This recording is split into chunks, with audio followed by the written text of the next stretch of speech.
Muito bem, muito bom dia a todos, caros colegas, membros do Governo,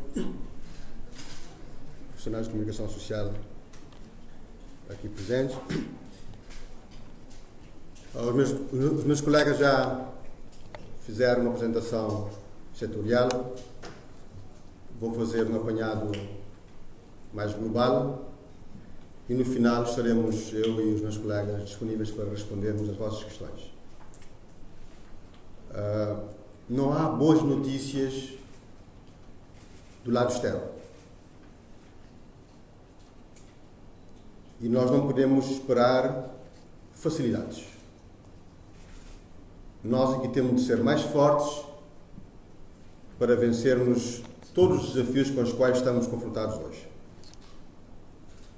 Como já devem estar informados, o mundo pode estar se aproximando de uma recessão global, infelizmente. Esta guerra na Ucrânia tem um potencial desastroso para as economias mundiais e nacionais, para Cabo Verde também, e sobretudo traz para o nosso cotidiano três movimentos que são críticos, que são desastrosos para a gestão macroeconómica, macro-orçamental e social. Desde logo, um arrefecimento económico, uma tendência para provocar um arrefecimento económico global. E as estimativas apontam para uma possível recessão económica global em 2023, na sequência dos aumentos de taxas de juros ao nível dos bancos centrais no quadro mundial. Em segundo lugar, o aumento da inflação, uma tendência global, mas também nacional. E em terceiro lugar, um aumento das taxas de juros nos mercados financeiros internacionais. Estes três movimentos têm um impacto brutal na redução do rendimento disponível das famílias, mas também das empresas. E nós estamos a olhar para o próximo ano com enorme preocupação no que tange a evolução da economia internacional. E nós estamos perante um contexto em que podemos contar com mais desaceleração económica à medida que mais países vão entrando em recessão económica. Desculpa. E estas tendências persistem com consequências devastadoras para os mercados emergentes, mas também para as economias em desenvolvimento e particularmente para as pequenas economias insulares, como é o caso de Cabo Verde. E estamos a verificar um aumento sincronizado de taxas de juros globais e ações de políticas monetárias relacionadas provavelmente continuarão no próximo ano e podem não ser suficientes para trazer a inflação de volta aos níveis vistos antes da pandemia da Covid-19. E este é o contexto com o qual estamos confrontados. Uma enorme crise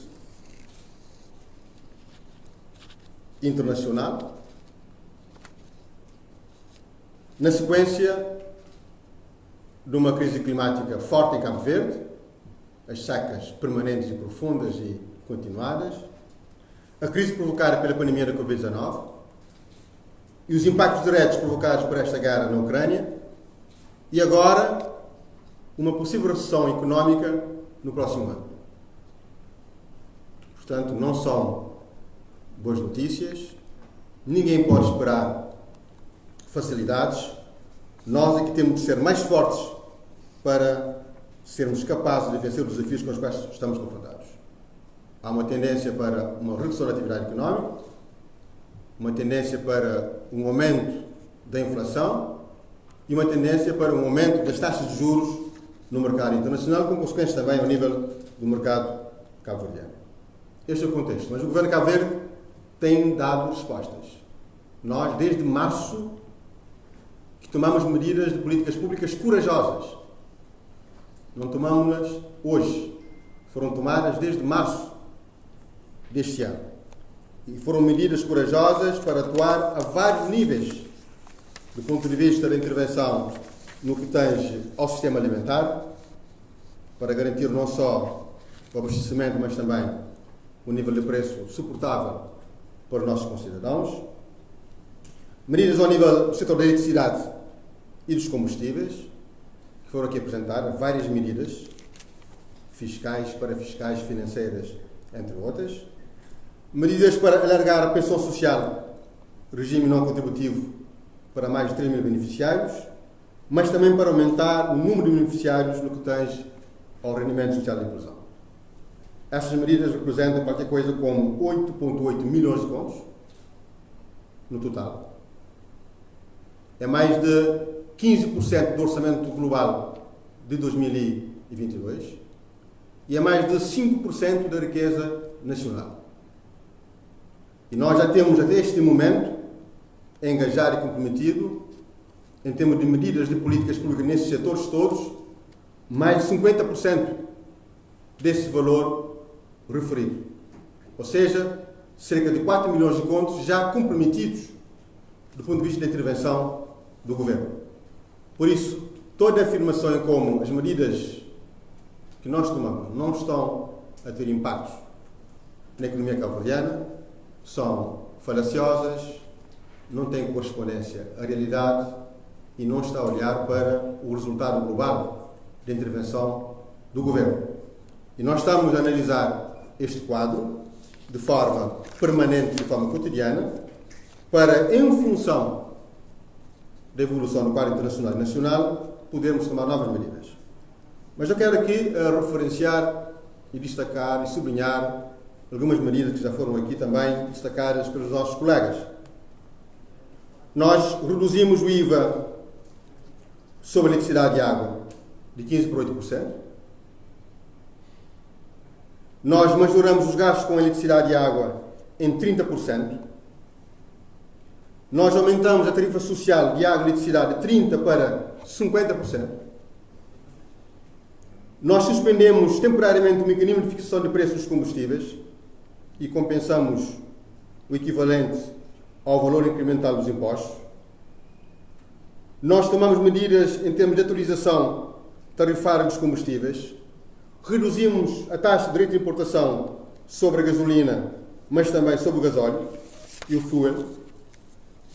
Nós substituímos a taxa de valorem do ICE e suspendemos a taxa de segurança e manutenção rodoviária que incide sobre o gasóleo normal durante o mês de julho. Portanto, um conjunto de medidas de políticas públicas para o setor, conforme disse o Sr. Ministro, só em relação às medidas atinentes a fazer face à crise na Ucrânia para o setor da eletricidade já estão consumidos mais de 1,3 milhões de contos. São recursos injetados diretamente na economia cabo-verdiana, mas também o Sr. Ministro da Agricultura falou das bonificações, das medidas para manter o nível de preço dos produtos de primeira necessidade, dos programas de trabalho público, da ciência alimentar.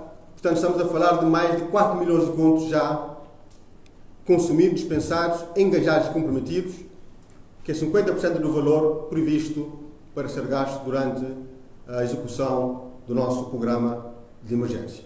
É óbvio que podemos sempre perguntar se o Governo podia ter feito mais, é sempre uma questão teórica, mas estamos a falar de cerca de 15% do orçamento do Estado a mais só em termos de intervenção do Governo para fazer face às consequências desta guerra na Ucrânia, e o Governo tem um gabinete de crise que está a acompanhar cotidianamente a evolução do mercado internacional e do mercado nacional, e em função das avaliações nós podemos tomar medidas adicionais ou podemos ajustar as medidas tomadas até agora.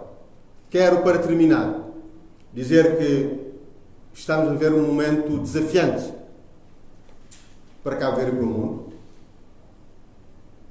3 crises gravíssimas nos últimos anos, de forma consecutiva, com impactos tremendos na gestão global da economia cabo-verdiana, mas também nas famílias e nas empresas. E estamos perante um cenário de recessão económica global previsto para 2023.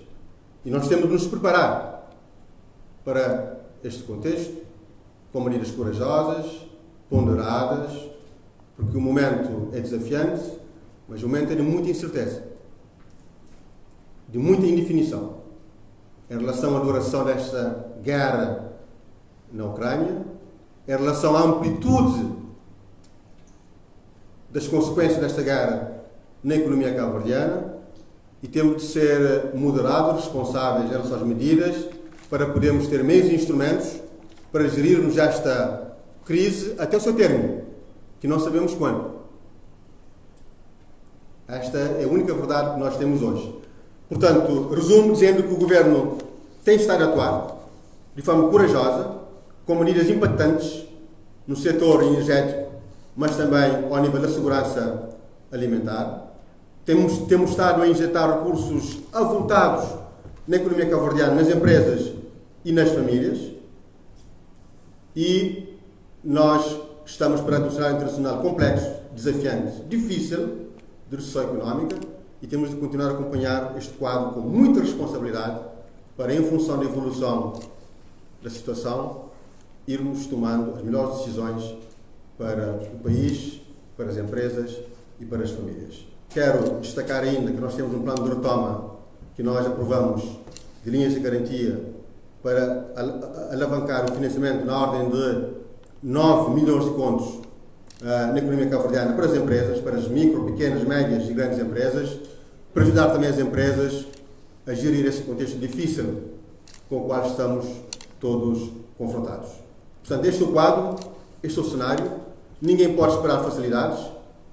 Nós é que temos de ser mais fortes, nós Governo, nós famílias e nós empresas, para podermos estar à altura dos desafios e podermos vencer, como temos feito até agora, todos os desafios com os quais estamos e seremos confrontados.